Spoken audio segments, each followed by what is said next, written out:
Most of the things that we pick up are outside of our awareness because our brain is part of the process, our actual heart is part of the process, our vagus nerve is part of the process. These are all part of the system that we are using. We're not taught how to observe the information that is outside of our awareness at all. When when we're taught how to observe it, we won't miss information. The thing to remember is the spiritual work and the way that you are going to work, so the way that your actual psychic senses are going to work for you, are unique to you. Blanket approaches like YouTube and books are not going to allow you to maximize your abilities because the toolkit that you have is unique to you. Your neurology, your psychology, and your biology and your actual energy is unique to you.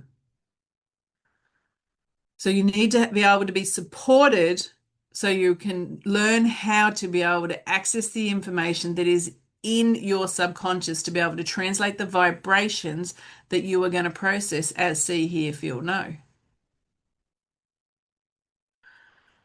When I have been learning this and teaching people how to do this, what I am aware of is that people don't understand the importance of the unconscious and subconscious communication that you're experiencing. So you overlook what you're receiving and you override it.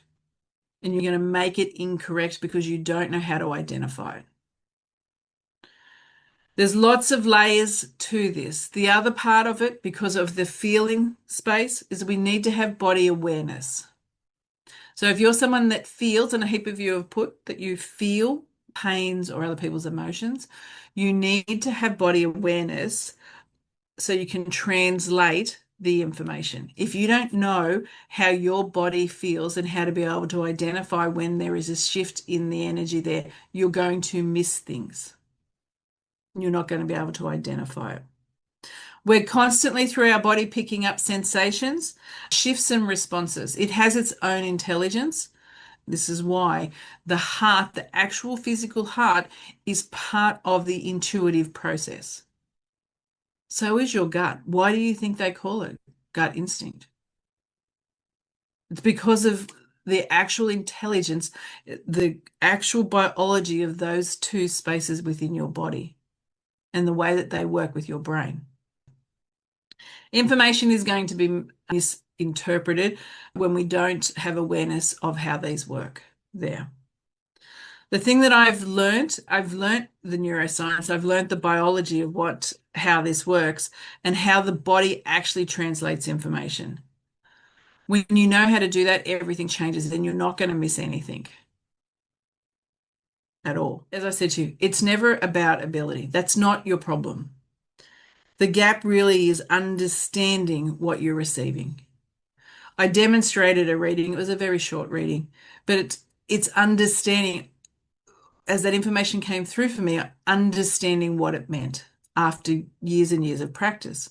That's what it's about. So now I don't doubt, right? I don't question it.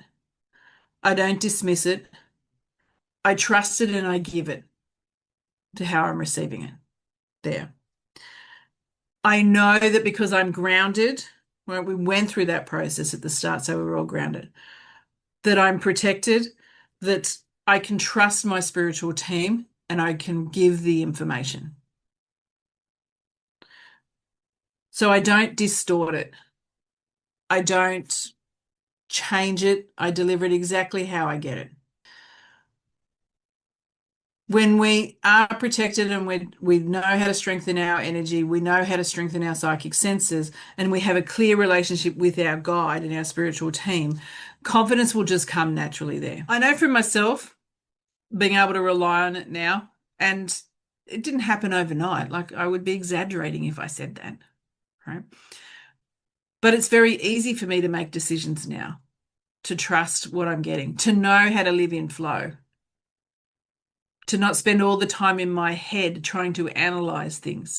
Now, I want to give you a little pro tip. Get a notebook. So if you don't have a notebook already, I want you to get a dedicated notebook. Right? And in that notebook, What I want you to do is I want you to be able to write down things that are intuitive hits. The practice of being able to write down things that you can validate later will quieten your ego. One of the biggest things that are going to stop you moving forward in this space is the voice in your head telling you that you're getting it wrong. You can't trust it. So you need to be able to quieten your ego. Bringing awareness around your psychic senses. So when you get an intuitive hit, you need to be aware of how you received that information there. So you notice which psychic senses are receiving the information, because some are going to be activated and some are not. And if you don't know which ones are activated and which aren't, you don't know which ones to focus on to develop. There. So when you're getting this information, this is where your actual analytical mind is going to serve you. You're going to, as I said, know which ones that you need to develop.